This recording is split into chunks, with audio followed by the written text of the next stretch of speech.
Hey, my name is Budjerah and I'm here with Rob from Front Row Live.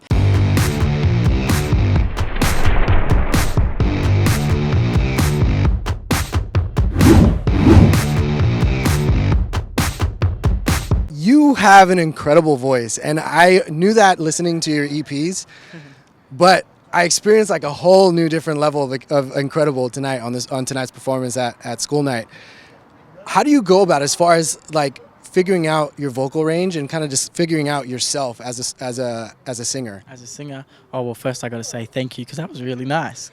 Um, I think a lot about technique. My dad taught me how to sing. My mum sings, and so for me, I grew up singing and learning about it. Technique is very important. Some people say, learning how to sing with technique makes you lose, emotion or whatever. But I really feel like it, for me anyway, it's very important to make sure my voice is in tip-top shape and that I can, give everything that this has to offer. Yeah. So if you I would advise go find a good teacher and study it because it's really it's super interesting. And if you're gonna be a singer, learn your craft, I guess. Now, and at the same time, like I feel like growing up with a church and growing up with gospel music, I feel like that also had a big impact on the kinds of vocal tones that you do, the kinds of vocal ranges that you can do, or even the way you write music. Like, how did that impact you, like in the early beginning, as you were trying to kind of like discover, going through your artist development process? Yeah, well, all my so not just my parents, but all my aunties and uncles and my cousins, they all played in the church band. So a lot of the music I grew up listening to was a lot of gospel and soul music, and it was just sort of I guess being around it a lot. I really enjoyed gospel music, and then I don't know, going into high school, I was listening to a lot of pop music, trying to be cool or whatever. So I guess that's sort of, I just kind of do what I think sounds good, really.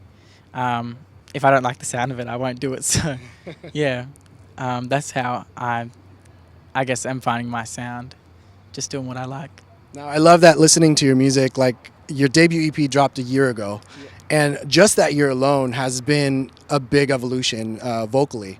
I hear the difference with this new EP, Conversations. So for you personally, as you were creating this new EP, did you realize how much of an evolution your voice was having? Well, my voice has changed quite a bit. It used to be really bright, but now the tone's sort of gotten a little bit darker, and I have a bit more weight in my voice since recording the first EP in 2020. But when I put out my first EP, I was supporting Lime Cordiale, and a lot of people were like, "Oh, we didn't Lime Cordiale." Well, I was doing a sound check, and they come up to me after, and I sang at my sound check just how I normally would. I sang A Change Is Gonna Come, and they're like, "We knew you sang, but we didn't know you sang." And I was so it kind of annoyed me because some people didn't really think that I was much of a singer. So I was like, you know what? And this one, I'm gonna hit higher notes. I'm gonna sing longer notes. I'm really gonna make sure people know that I'm a singer. And in Australia, I feel like people haven't got that yet. So I'm really even with my show, I'm doing as much as I can to really show off my voice. Yeah. And that's sort of what happened when I was writing the songs for Conversations. Just wanted to let people know that I do sing. So as you were writing this EP, you worked with Matt again, and that's a longtime producer for you. What is that collaboration like between the two of you, and how different was it this time around for this EP? It was it's pretty similar. The first EP, his tour got cancelled, so Matt Corby, he's a pretty big singer, and he lives 20 minutes from me. And in 2020, he was on a world tour, and it got cancelled, and so he was home, and I was like, we just want to hang out and write some songs, and that's what we did, because his tour was cancelled. And then my tour last year in Australia was the last 3 dates kept getting postponed because of so I was like, do you want to hang out some more? And we wrote um, we wrote another EP, and that's so it was pretty like it's like the same experience except I was a bit more. I knew kind of what to do going into a studio, whereas the first time it was still very new to me, Right. going and recording and doing all that kind of stuff. Now, as far as your songwriting goes, like, what was the idea behind this EP? Like, did you come into the EP already having an identity, or is this something that kind of revealed as you were starting to write music? Well, conversations sort of just over the whole of 20, sort of since I put my first single out, "Missing You," which is from the first EP. I wrote a song with Maya and Chris Collins called "Talk," which is on conversations, and it was just about talking. I'm not a big texter, and I think being able to talk to people is the best way to resolve problems if you have any problems, or like it's just a very healthy thing to do is to talk. And so I wrote that. It was like 2 days after "Missing You" come out, so that was like the start of the whole thing that happened in Australia. It was like no one really expected any of the songs to be as popular as they were, and so it was kind of like as we're going along, I was touring and lost some friends because there's just like a lot of like changes happening. Like I wasn't at home as much, and so all the songs sort of come just from over the past year, like isolated experiences. The second track in "What Should I Do" is like I went to dinner one time with some friends, and they like one of them asked me a question, and then when I went to answer, they like turned away, fully ignored me, and so I was feeling very lonely, and I went to the studio like 2 days later, and I like with a man called Constantine, and I was like, my friends have just ditched me, and they don't want to hang out with me anymore, and we wrote the song, and so that's sort of how it just come from me talking through my year. Conversations and conversations into songs. Now, would you say that because it was more of a personal topic for you, like you were being vulnerable with your music, and you're still trying to get comfortable being like the songwriter, the artist, but now that you're being vulnerable, was that something that you felt was difficult, especially when you started recording the vocals?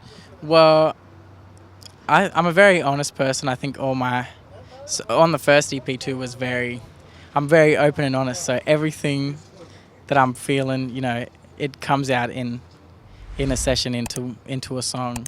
Like "Missing You" I was missing my family because I just started, and shoulda coulda. I just didn't want to get out of bed that day, and it was raining, so I wrote about letting the rain fall and staying in bed.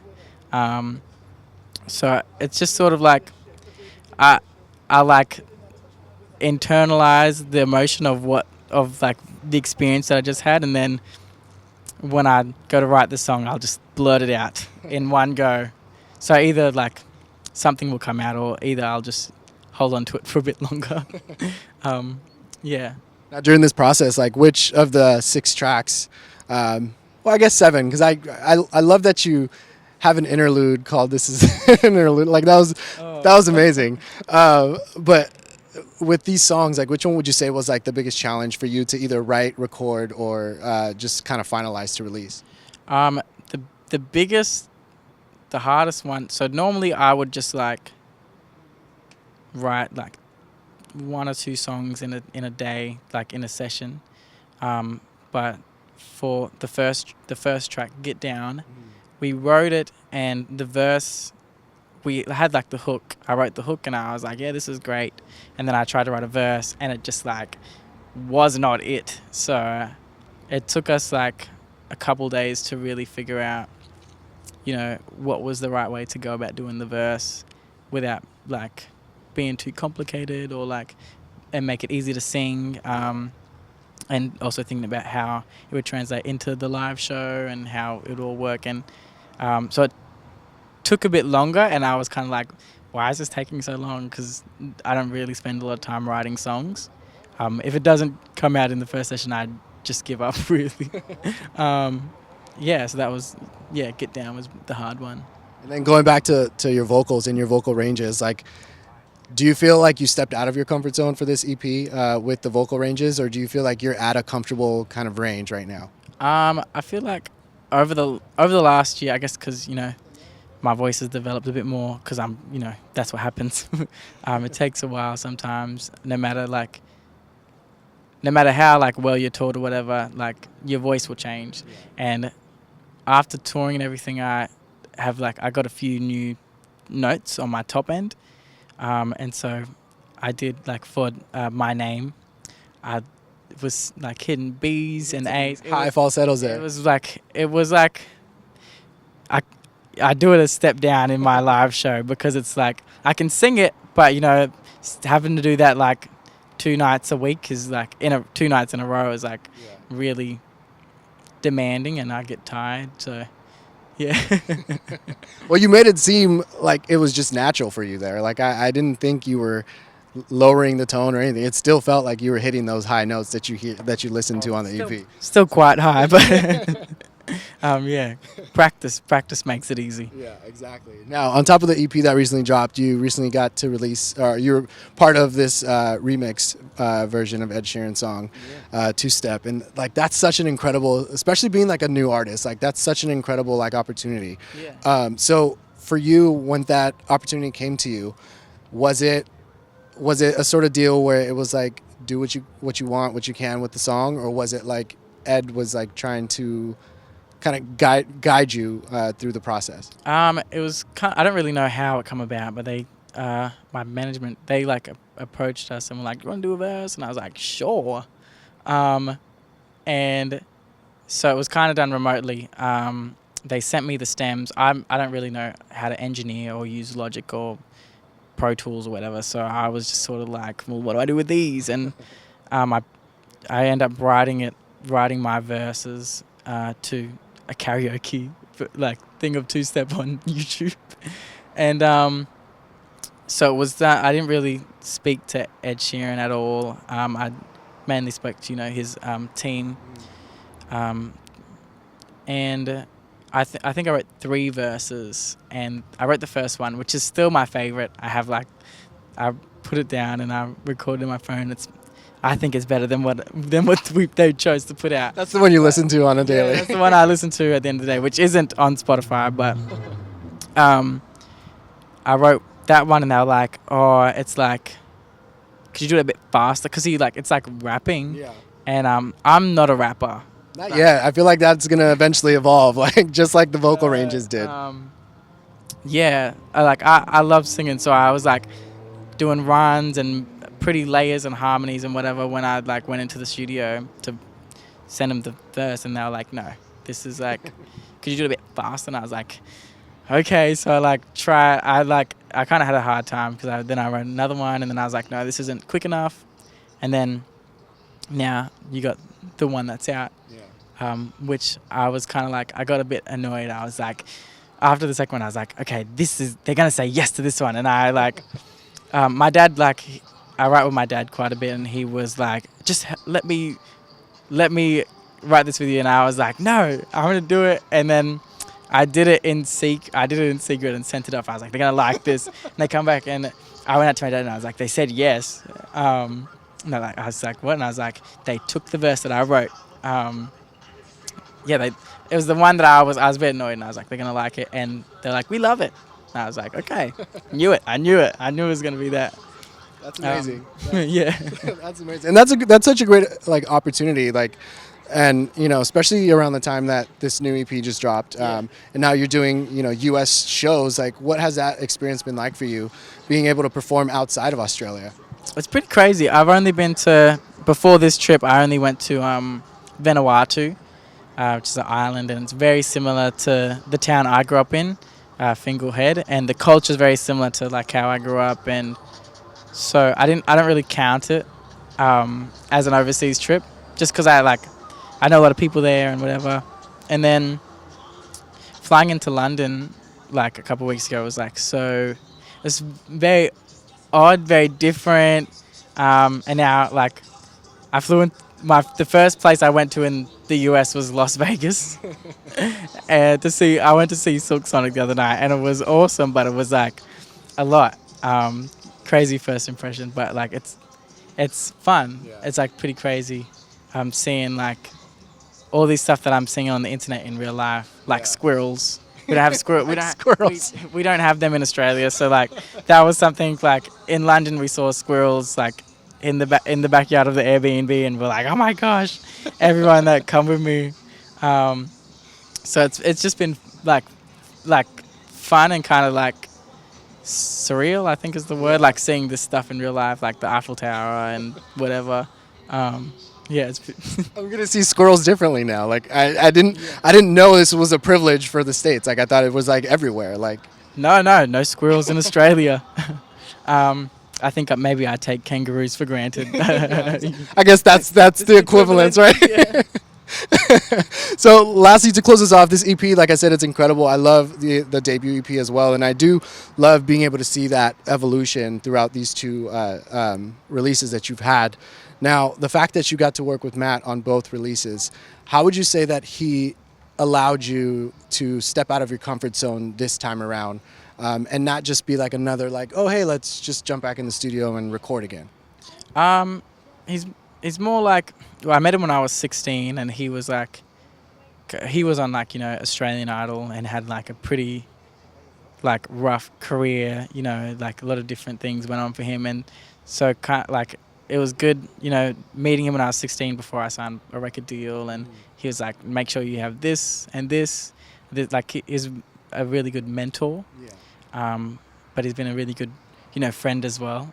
Like very, you know, he's there for me, which is it's pretty good. So it's like when we're in a session together, you know, we have a similar like I think way of thinking in when we write as well. So we click very well. So he's just awesome. Like he's great. Yeah, it seems like you guys have like the perfect team behind you guys when you guys are creating music. So that's incredible, and I'm excited that I was introduced to you and your music, and I'm excited to see that evolution. Like I feel like your name is going to become a household name like Hopefully. very soon. Fingers crossed. Yeah, so we got to get that song out. We got to get that song out, my name, to just be like heard more, because I feel like more people need to get to know who you are. So I'm excited to see that, and thank you for taking the time to hang out with me. Nah, thank you for chatting with me. It's awesome.